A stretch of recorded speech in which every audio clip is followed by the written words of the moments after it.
Good morning, student. So today we are taking here that there's some numericals that is based on the Color's law. Okay. So whatever the numericals I am taking here, all these are numericals already that is to be given in the textbook, where all these are the solved problems numerical. Let us see. Calculate the molar conductivity of silver iodide at zero concentration if the molar conductivities of sodium iodide, silver nitrate and the sodium nitrate at zero concentration are respectively 126.9, 133.4, 121.5 per ohm centimeter square per mole. So this is the numerical given. पहले तो हम लोग देखेंगे कि हमको क्या निकालना है. It is clearly mentioned here, calculate the molar conductivity of AgI. यानी आपको मोलर कंडक्टिविटी किसकी निकालना है? सिल्वर आयोडाइड की. अब कोलोश लॉ के मुताबिक मुझे अगर सिल्वर आयोडाइड की अगर मोलर कंडक्टिविटी निकालना है और डाटा किसका दिया है, जहाँ पे if the molar conductivity of the sodium iodide silver nitrate, यानी सिल्वर आयोडाइड की निकालना है. आपको दिया किसका है? सोडियम आयोडाइड, सिल्वर नाइट्रेट और सोडियम नाइट्रेट की. तो पहले हम लोग क्या करेंगे, according to the Kohlrausch law, Kohlrausch law यहाँ पे अप्लाई करेंगे हम लोग तीनों के कंसेप्ट. जैसे कि पहला होगा सोडियम आयोडाइड. देखिए यहाँ पे जो भी कंसेप्ट हम लोग लेने वाले हैं बिल्कुल क्लियरली आप लोगों को समझ में आएगा. So according to the Kohlrausch law, the molar conductivity at zero concentration of the sodium iodide, ये लिखा मैंने मोलर कंडक्टिविटी का sign, molar conductivity of the sodium iodide at zero concentration, बराबर है. अब अगर सोडियम आयोडाइड इलेक्ट्रोलाइट अगर होता है तो मुझे कौन से आयंस मिलेंगे? सोडियम आयन और आयोडाइड आयन.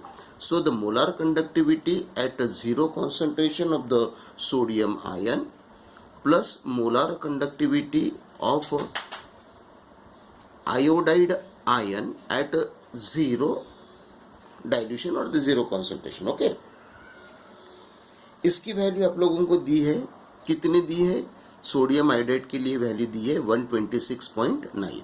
पहले हम लोग लिखेंगे सोडियम की वैल्यू कितनी होती है, सोडियम आयोडाइड की वैल्यू कितनी होती है. तो ये होगा कोलोश लॉ के मुताबिक उसका dissociation. So molar conductivity of this sodium iodide is given and that is equals to 126.9, बराबर है. ये हो गया पर ओहम सेंटीमीटर स्क्वायर पर मोल. क्लियर. अब हम लोग बात करेंगे वैसे सेकंड की. सेकंड कौन सा दिया है? Silver nitrate. अगर सिल्वर नाइट्रेट दिया है तो फिर से हम लोग लिखेंगे molar conductivity at zero concentration of silver nitrate, बराबर है, इज इक्वल्स टू कौन से आयंस मिलेंगे? That you are getting the silver ions as well as the nitrate ion. यानी आपको molar conductivity of silver ion plus molar conductivity of nitrate ion, इसकी conductivity आपको कितनी दी है? दैट्स से according to the data it is given 133.4 है, बराबर. इतना समझ में आ रही है. फिर बाद में आएंगे हम लोग तीसरे कंडक्टिविटी सोडियम नाइट्रेट की. अगर molar conductivity of sodium nitrate की अगर बात करें तो NaNO3 ये हो गया. उसका अगर डिसोसिएशन की अगर बात अगर करें तो कौन से आयंस मिलेंगे? सोडियम आयन और nitrate ion. So we write here that is the lambda of sodium ion plus molar conductivity at zero concentration that is of nitrate ion, बराबर है. ये कितनी दी गई है? 121.5. तो हम लोग लिखेंगे इट इज इक्वल्स टू 121.5 पर ओहम सेंटीमीटर स्क्वायर पर मोल, बराबर है. ये भी यहाँ पे भी पर ओहम सेंटीमीटर स्क्वायर पर मोल. क्लियर. अब ये हो गया आपका डाटा. अब हम लोगों को निकालना है molar conductivity of silver iodide. अब सिल्वर आयोडाइड के लिए क्यों, तो यहाँ पे सिल्वर आयोडाइड निकालना है. अब यहाँ पे डायरेक्ट सिल्वर आयोडाइड दिया है क्या? नहीं. तो मुझे क्या करना पड़ेगा कि ये Ag1, यहाँ पे अगर मैं इक्वेशन नंबर इसको 1 देता हूँ, इसको इक्वेशन नंबर 2 देता हूँ और इसको इक्वेशन नंबर 3 देता हूँ, तो क्या होगा? ये हाँ, मुझे सिल्वर आयोडाइड निकालना है। सो सिल्वर आयोडाइड की अगर निकालना है तो मोलर कंडक्टिविटी के लिए हमको क्या करना पड़ेगा, इक्वेशन 1 और 2 ऐड करना पड़ेगा और इक्वेशन 3 उसमें से क्या करना पड़ेगा, सब्सट्रैक्ट करना पड़ेगा। चलो लिखते हैं हम लोग, equation number 1 plus equation number 2 बराबर है माइनस इक्वेशन नंबर 3 बराबर, इट गिव्स, क्या मिलता है देखिए, हम लोग लिखेंगे equation number 1। So the equation number 1, lambda at 0 concentration of sodium iodide plus molar conductivity at 0 concentration of the silver nitrate minus molar conductivity of the sodium nitrate बराबर है बराबर। तो molar conductivity of sodium iodide की अगर बात करते हैं तो हम लोग इसको, जैसे कि हम लोगों ने determination of molar conductivity of weak electrolyte from the strong electrolyte, जिसके अंदर में हमने एसिटिक एसिड का एग्जांपल दिया था। डाटा कौन सा प्रोवाइड किया है आपको, HCl, molar conductivity of the HCl, molar conductivity of the sodium acetate and the molar conductivity of the sodium chloride. वहां पे जैसे इक्वेशंस लिए थे बिल्कुल सिमिलर मैनर से हम लोगों को इक्वेशंस यहाँ पे भी लेना है। यह समझ में आ रही है? चलो अब हम लोग लिखते हैं Na और Ag। अब मुझे पता है कि यहाँ पे अगर होता है तो सोडियम आयोडाइड के लिए क्या मिलता है, lambda, it is the molar conductivity at 0 concentration of the sodium ion plus lambda molar conductivity at 0 concentration that is of iodide ion. ये हो गया Na का bifurcation, plus molar conductivity lambda 0 of silver ion plus lambda 0 of nitrate ion minus lambda 0 of sodium ion minus lambda 0 of nitrate ion, क्योंकि Na plus NO3 होगा लेकिन minus sign है करके minus plus क्या होगा, minus होगा। अब terms जो होती है वो कैंसिल करो, ये आपकी प्लस वाली NO3 वाली और ये माइनस वाली NO3 कैंसिल होगी कैंसिल। अब आपके पास जो दूसरी टर्म्स आती है वो भी देखिए कि ये माइनस Na वाली टर्म कैंसिल होगी और ये प्लस Na वाली टर्म कैंसिल होगी। यानी अब आपके पास कौन सी टर्म बची है, that is the lambda of silver ion at the 0 concentration plus lambda of iodide ion at 0 concentration बराबर है। समझ में आ रही है? So that is equals to, अब कटने के बाद आपकी ये दो टर्म मिलती है, यानी हमको क्या मिला, that is the lambda at 0 concentration of silver iodide है बराबर। समझ में आ रही है? बिल्कुल क्लियर टर्म। अब अगर ये टर्म अगर हो जाती है तो फिर हम लोग बात करेंगे कि वैल्यूज आपको पता है बराबर। वैल्यूज अगर पता होंगे तो वैल्यूज की अगर हम लोग अगर बात करते तो देखिए क्या होगा, इट इज इक्वल्स टू, हमको जो वैल्यू दी गई है वो सोडियम आयोडाइड की दी गई है 126.9। इसके मुताबिक अगर हम लोग अगर डाटा की बात अगर करते हैं तो देखिए 126.9 दी गई है, फिर बाद में हम लोगों को 133.4 दी गई है और फिर बाद में हमको ये दी गई है। यानी पहला इक्वेशन, दूसरा और तीसरा, तो हम लोगों ने वैल्यूज को भी सब्स्टिट्यूट करना है। पहली वैल्यू दी गई है 126.9 प्लस दूसरी वैल्यू दी है 133.4 माइनस तीसरी वैल्यू दी गई है 121.5 बराबर। अगर ये होता है तो कैलकुलेशन के बाद क्या मिलेगा आपको, that by calculating all this terms that we are getting the value that becomes 138.8 पर ओहम सेंटीमीटर स्क्वायर पर मोल। यानी आपको मोलार कंडक्टिविटी कितनी मिलती है यहाँ पे, this much of the molar conductivity 138.8 पर ohm centimetre square per mole. This is the molar conductivity of the, किसकी है molar conductivity, molar conductivity of AgI। Getting this, समझ में आ रही है। हमने क्या किया कि ये जो टर्म्स है, क्यों तो मुझे पता है कि molar conductivity of sodium iodide कितनी है, इतनी है। मोलार कंडक्टिविटी ऑफ AgNO3 कितनी है, इतनी है। मोलार कंडक्टिविटी ऑफ NaNO3 कितनी है, इतनी है। यही फॉर्मूला सिर्फ हम लोगों ने वैल्यूज को सब्स्टिट्यूट किया और वैल्यूज को सब्स्टिट्यूट करने के बाद आपको जो आंसर आया, so this is the answer. Correct, लक्षात येऊन राहिलं, समझ में आ रहा है ये। So this is the first, it's very simple to understand. Clear, आपको ऐसे बहुत सारे न्यूमेरिकल्स, आपके जो अनसॉल्व न्यूमेरिकल्स है वो भी अनसॉल्व न्यूमेरिकल्स आपके यहाँ पे है, तो उसको भी छुड़ाने की आप लोग कोशिश करोगे। ठीक है, अब हम लोग आएंगे सेकंड न्यूमेरिकल के ऊपर। ये समझ में आ रहा है, ये बिल्कुल क्लियर कट है। आपको डाटा दिया गया है, डाटा के मुताबिक हम लोगों ने कोरॉस लॉ अप्लाई करके हमने देखा है कि आपको सोडियम सिल्वर आयोडाइड आपको कैसे मिलेगा। मोलर कंडक्टिविटी की वैल्यूज आपको पुटअप करना है और उसके बाद में आपको molar conductivity of silver iodide, उसका concept. Clear, now we are coming, अब हम लोग सेकंड न्यूमेरिकल्स की बात करेंगे।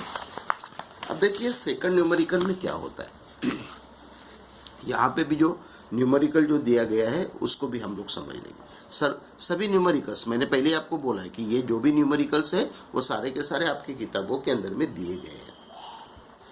देखिए स्टूडेंट,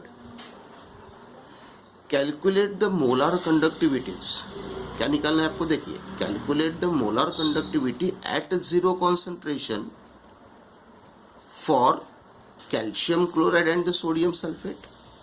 यानी आपको 0 कॉन्सेंट्रेशन पे मोलर कंडक्टिविटी कैल्शियम क्लोराइड और सोडियम सल्फेट की निकालना है।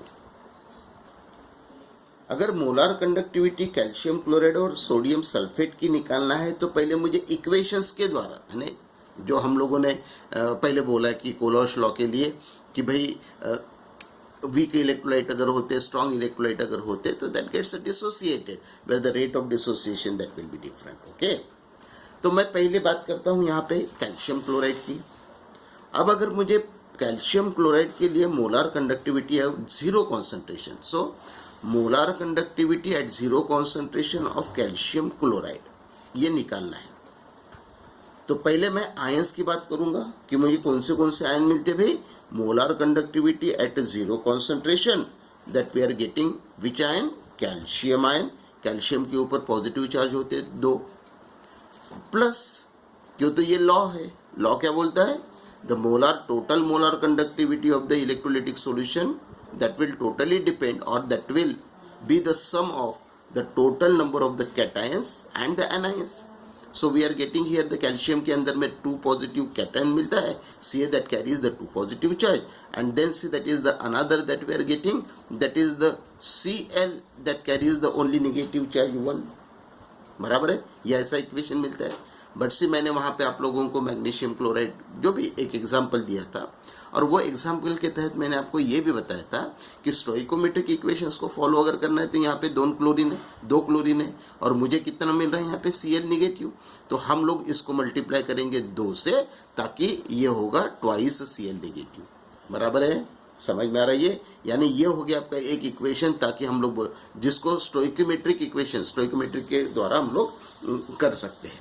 सो this is what the equation. अब हमको पता है कि इसके लिए अगर मोलर कंडक्टिविटी की अगर बात अगर होती है तो यहाँ पे देखो कैल्शियम आयन के लिए कंडक्टिविटी दी गई है 104, बराबर है, ये कैल्शियम के लिए 104, क्लोराइड के लिए 76.4। चलो हम लोग उसको पुटअप करते। मोलर कंडक्टिविटी ऑफ कैल्शियम कितना हो गया भाई, यहाँ पे 104 बराबर पर ओहम सेंटीमीटर स्क्वायर पर मोल, हाँ, प्लस ट्वाइस मल्टीप्लाई करना है, twice multiply molar conductivity of chloride ion कितना है 76.4, ये यहाँ पे लिखा है। अब इसको कैलकुलेट करो, ये कैलकुलेट करने के बाद हमारी जो मोलर कंडक्टिविटी आएंगी दैट बिकम्स द 256.8 पर ओहम सेंटीमीटर स्क्वायर पर मोल। देखो ये हो गया आपका पहला डाटा। आपको calculate the molar conductivity that zero concentration for calcium chloride निकालना था, ये हम लोगों ने निकाला। वेरसी by considering the molar conductivities of the calcium ion as well as the molar conductivity of the chloride ion, उसकी वैल्यूज हम लोगों ने यहाँ पे पुटअप की और वैल्यूज पुटअप करने के बाद हमको जो वैल्यू मिली that will be the molar conductivity of the calcium chloride. Getting this concept, समझ में आ रही है? उसी तरीके से हम लोग दूसरा निकालेंगे, ये हो गया आपका पहला। अब उसी तरीके से हम लोग उसको दूसरे इसमें निकालेंगे।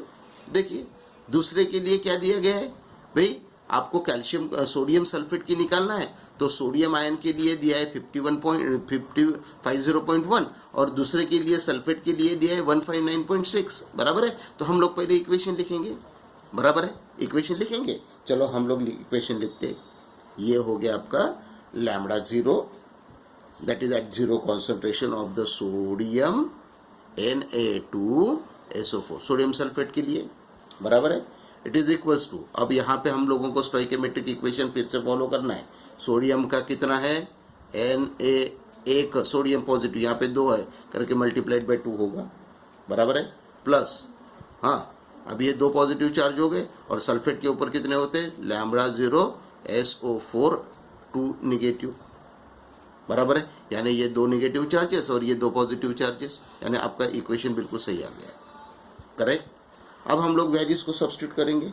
हाँ वैल्यूज को सब्स्टिट्यूट करते क्या है, यहाँ पे 2 मल्टीप्लाइड बाय, हाँ सोडियम की वैल्यू कितनी दी है 50.1, सो हम लोग यहाँ पे लिखेंगे 50.1, बराबर है, प्लस सल्फेट की वैल्यू कितनी मोलर कंडक्टिविटी 159.6, ये यहाँ पे दी है 159.6, बराबर है। So 159.6 therefore it is equals to, हमने कैलकुलेट करने के बाद ये वैल्यू आती है 259.8 पर ohm centimetre square per mole.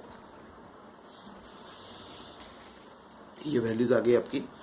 So that 2 multiplied by 50.1 plus, बराबर है, और सल्फेट की दी है 159.6। इसका पूरा कैलकुलेशन होने के बाद आपकी फाइनल जो वैल्यू आती है that this the final value that become the 259.8 पर ओहम सेंटीमीटर स्क्वायर पर मोल। समझ में आ रही है? So in this manner, so that we have been discussed or that we have been calculated the molar conductivity at zero concentration for calcium chloride and that is the sodium sulfate, बराबर। अब हम लोग next problem के ऊपर आते हैं। See the next problem. अब अगर नेक्स्ट प्रॉब्लम में क्या दिया है देखो, molar conductivity of 0.01 molar concentration molar conductivity दिया है, ये कितने कॉन्सेंट्रेशन के लिए दिया है वो भी देखिए। देखो फिर से मैं पढ़ रहा हूं, the molar conductivity of 0.01 molar यानी concentration of acetic acid is given कितना 0.01। जब एसिटिक एसिड 0.01 मोलर का होता है तब उसकी मोलर कंडक्टिविटी कितनी होती है 16.5। Clear? Calculate its degree of dissociation. आपको क्या निकालना है? डिग्री ऑफ डिसोसिएशन निकालना है इन 0.01 मोलर सॉल्यूशन, बराबर है, कॉन्सेंट्रेशन वही है 0.01। सो उसका डिग्री ऑफ डिसोसिएशन निकालना है and the dissociation constant calculate the degree of dissociation, calculate the degree of dissociation in 0.01 molar solution and dissociation constant if molar conductivity of the acetic acid at zero concentration is this much। चलो पहले तो हम लोग बात करेंगे कि भाई ये कौन सा रिलेशन है, क्यों तो डिग्री ऑफ डिसोसिएशन हमको मिलना है, हमको निकालना है डिग्री ऑफ डिसोसिएशन। और डिग्री ऑफ डिसोसिएशन निकालते वक्त हमारी वैल्यूज कौन सी दी गई है, मोलर कंडक्टिविटी की वैल्यूज दी गई है। अब मोलर कंडक्टिविटीज की वैल्यू अगर दी गई है तो हमको निकालना कैसे, देखिए क्या क्या निकालना है, दो वैल्यूज निकालना है। The first value is the degree of dissociation and the second value is the dissociation constant, बराबर है। अब डिग्री ऑफ डिसोसिएशन अगर निकालना है तो देयर इज अ रिलेशन, हम लोग फॉर्मूला तय करेंगे, क्यों तो मैंने कल के आपके वीडियो में रिलेशन बताया था। And that relation was the degree of dissociation is the ratio between the molar conductivity at C concentration to the molar conductivity at 0 concentration, बराबर। अब इसकी वैल्यूज पुट अप करेंगे। Molar conductivity at the C concentration, concentration C के ऊपर कितना है भाई, उसने बोला C मीन्स C concentration है 0.01 और उसकी मोलर कंडक्टिविटी कितनी है 16.5। So therefore I am putting here that is the 16.5। ये हो गया आपका 16.5, बराबर है, divided by molar conductivity eight the 0 concentration. So 0 concentration आपको कितना दिया है 390, ये लिखा है एसिटिक एसिड एट 0 कॉन्सेंट्रेशन 390.7 पर ओहम सेंटीमीटर स्क्वायर पर मोल, क्लियर। तो ये होगी आपकी वैल्यूज, ये होगी आपकी 390.7, बराबर है। इसको कैलकुलेट करो, इसको कैलकुलेट करने के बाद ये जो टर्म आएगी ये करीबन, यानी कैलकुलेशन आपका करना है 16.5 डिवाइडेड बाय द 390.7, तो इसके अप्रोक्सीमेट ये जो वैल्यू कैलकुलेटेड वैल्यू आती है ये आती है 0.0422, बराबर है। ये सारे के सारे आपके सॉल्व न्यूमेरिकल्स होने के कारण वैल्यूज आपको दी गई है, यानी आती है, वही वैल्यूज हम लोगों ने यहाँ पे रखा है। आप फिर भी एक बार करके देखोगे, इसका कैलकुलेशन करके देखोगे, ताकि आप लोगों को ये समझ में आए कि एग्जैक्टली जो कैलकुलेशन हो रहा है वो बराबर आ रहा है या नहीं आ रहा, बराबर है। अब दूसरी बात यहाँ पे जो दी गई है उसको निकालना डिसोसिएशन कांस्टेंट, बराबर है, degree of dissociation and that is the dissociation constant. अब डिसोसिएशन कांस्टेंट पर उस बाकी आपने अगर देखा होगा प्रीवियस आयोनिक इक्विलिब्रियम के ऊपर, वहां पे एक इक्वेशन है that is the Ka is equals to dissociation constant K, that is equals to alpha square into C divided by 1 minus alpha। ये हो गया आपका formula, dissociation constant that is equals to alpha square into C divided by 1 minus alpha। Alpha is the degree of dissociation and C, that is the C is the concentration. Now by substituting the values in this equation, what we are getting, alpha की value हम लोगों ने यहाँ पे निकाला है। Alpha की value कितनी निकली है 0.0422 होल स्क्वायर, बराबर, मल्टीप्लाइड बाय सी का मतलब हो गया आपका कॉन्सेंट्रेशन। कितना है कॉन्सेंट्रेशन, कॉन्सेंट्रेशन कितना दिया है, कॉन्सेंट्रेशन आपको पता है कि कॉन्सेंट्रेशन 0.01 मोलर एसिटिक एसिड है, यानी concentration of acetic acid is given. चलो हम लोग उसका कॉन्सेंट्रेशन लिखते हैं 0.01 divided by 1 minus alpha. 1 minus alpha की वैल्यू हमको पता है 0.0422, बराबर।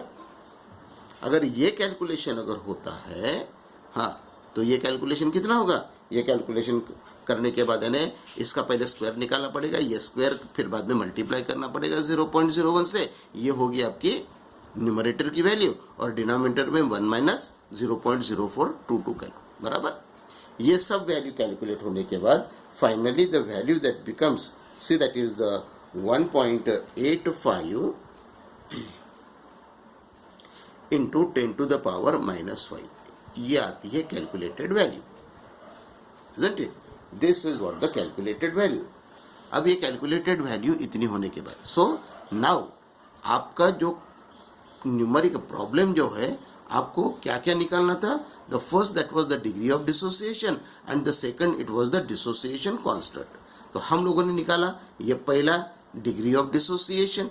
डिग्री ऑफ डिसोसिएशन के लिए मुझे पता है कि that is the ratio between the molar conductivity at C concentration to the molar conductivity at zero concentration. C concentration की वैल्यू 16.5 पुटअप की और जीरो कॉन्सेंट्रेशन की वैल्यू 390.7 पुटअप की। इसका आंसर है 0.0422। बराबर, समझ में आ रही है। अब दूसरा जो कंसेप्ट था डिसोसिएशन कांस्टेंट का कंसेप्ट क्या है? Dissociation constant is nothing, it is alpha square into C divided by 1 minus alpha. ये हो गया फॉर्मूला। ये फॉर्मूला आप लोगों ने इक्विलिब्रियम में पढ़ा है। So alpha square, alpha is the degree of dissociation, values कितनी है 0.0422 whole square multiplied by concentration कितना दिया है 0.01। बराबर है। So by putting all this value the ultimate answer that becomes this one, यानी आपका आंसर कितना आ रहा है 1.85 इंटू 10 टू द पावर 5। समझ में आ रही है। ये हो गया आपके न्यूमेरिकल्स। अब ये न्यूमेरिकल्स होने के बाद यानी आप लोगों को जो कोलॉश लॉ के एप्लीकेशंस पढ़ाए थे, कोलॉश लॉ जो पढ़ाया गया था उसके ऊपर आप लोगों को न्यूमेरिकल्स आते हैं और उसके कारण मैंने यहाँ पे न्यूमेरिकल्स कुछ सॉल्व करके बताया है जो कि आपकी किताबों के अंदर में एज इट इज लिखे गए हैं। कोई प्रॉब्लम नहीं, सिर्फ आप लोगों को टर्म समझना है। आप लोगों को वो टर्म समझ के उस हिसाब से आप लोगों को यहाँ पे करना है। बराबर, समझ में आ रही है। इसके अलावा भी आपके टेक्स्ट बुक में अगर आप देखोगे तो शायद जो एक्सरसाइज दिया गया है वो एक्सरसाइज में भी कुछ न्यूमेरिकल्स आपको दिए गए। So try to solve this numericals at your own. बराबर है। और जितने आते हैं उतने आप करो, जितना नहीं आता है तो वो एक जो न्यूमेरिकल्स आपको नहीं आते तो वो हम लोग सॉल्व करने की कोशिश करेंगे। करेक्ट, समझ में आ रही है। तो मुझे लगता है कि आज के जो न्यूमेरिकल्स है that is enough for you. Now from the next period we are going to start here the very important topic of the electrochemistry and that is the conductivity cell, that is measurement of conductivity। तो conductivity cell क्या होता है, how this conductivity that is to be measured। बराबर है। Cell constant क्या होता है, उसके एप्लीकेशंस क्या होती है, इसके लिए हम लोगों को नेक्स्ट वीडियो। देखिए स्टूडेंट, मैं हर दिन एक एक वीडियो आपके लिए नया डालते जाऊंगा जो कि अभी तो ये डिसाइडेड नहीं है कि आपके व्हाट्सएप ग्रुप पे आएगा या तो मैं अपने चैनल पे उसको भेजूँ, लेकिन जो भी होगा वो आपको बताया जाएगा आपके ग्रुप पे और उसके बाद में आप उसको ओपन करके देखना है। ठीक है। Thank you very much.